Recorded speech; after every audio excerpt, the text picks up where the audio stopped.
Lexington County Farm Bureau. Young Farmers and Ranchers present the 2014 High School Discussion Meet. First held in 2012. Modeled after state, collegiate, and national contests. It's not a debate. Contestants work together to solve problems facing agriculture today. Win cash. Win Carhartt. Win bragging rights. Previous winners include Cameron Paget of the Pillion FFA chapter, Billy Kaufman of the Lexington Technology Center FFA chapter, and most recently, Bailey Jackson of the Pillion FFA chapter. Will you represent your chapter in being the next to take home the plaque? Here are some highlights from the 2014 High School Discussion Meet. Are you up for the challenge? The topic for this round is, U.S. agriculture is one of the major industries for the American economy.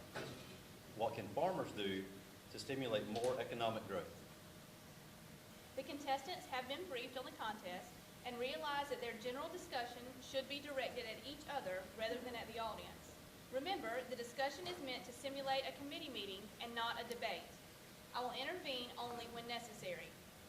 The contestants for the final round are Bailey Jackson, DJ Jones, Allison Harmon, and Logan Simon. Agriculture is already such a booming industry.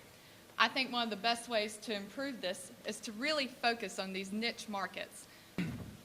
We can all agree that the American economy is huge and complex, and we're pretty heavily dependent on foreign economies in order to supplement our own with goods and services.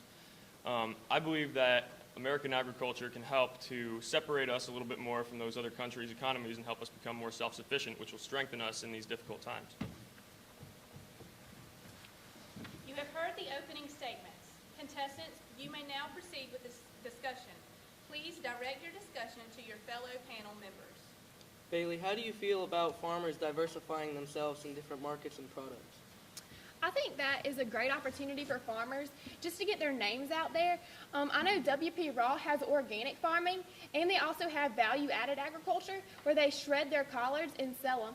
So they get more of just like selling collards. They get more opportunities in the grocery stores to be seen by customers. Right. I think that the opportunity that comes from different agricultural niches can help not only stimulate the economy, but also spread the word of that farmer's ideas and what he practices at his farm. Even on the national level, people want it coming from American soil. They don't want all these imports coming from Japan or Canada or Mexico. They want it from America. I agree completely. And I would say that even on that level, the national level, sometimes people don't even want their produce from an area where it's more likely to grow. Sometimes they want it from a local area where they can meet the people who are making their food products. They can meet the people who are actually involved in their food production, and they'll pay a lot more money for things like that because they know exactly where it's coming from and they know exactly what they're eating.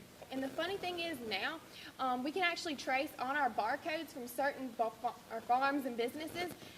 It can actually trace what field the crop actually came from. So farmers can trace where their food came from, where it was processed, and where it was grown.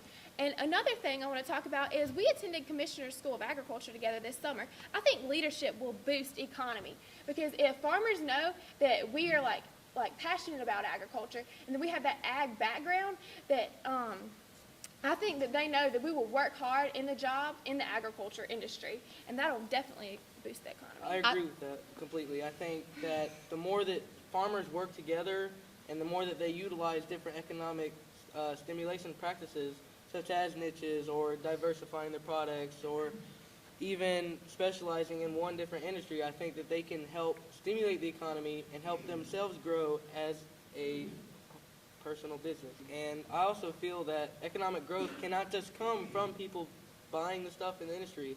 It also comes from what you said, giving people jobs in the intermediate markets before it gets on to the consumer's table. Okay. Well, I'd like to speak on a topic that came to light yesterday, actually. You were there for this. It has to do with international economics and buying and selling of produce. Recently, there's been an issue with a lime shortage due to some natural disasters happening in Mexico. Apparently, the price of limes has gone up from about $15 a crate to about $89 a crate. And Mexican drug cartels have gotten involved, things like that. And what I was saying earlier about distancing ourselves from foreign economies, this really plays off of that, where if we weren't so dependent on Mexico for purchasing our limes or for purchasing limes from them, then we wouldn't be in this problem where the price of limes would have multiplied by 6. Right, but we have to trust like other countries too, and we just have to help out other countries, I think, because I don't think we could grow limes in America anywhere. I mean, in the deep heart of Florida, maybe, but everywhere has its own temperature climates that it's grown in, and so we just have to trust other climates because we get most of our money from sending out exports from Charleston. Contestants, please prepare your closing statements. I ask that the audience remain silent for 1 minute to aid the contestants in their preparation.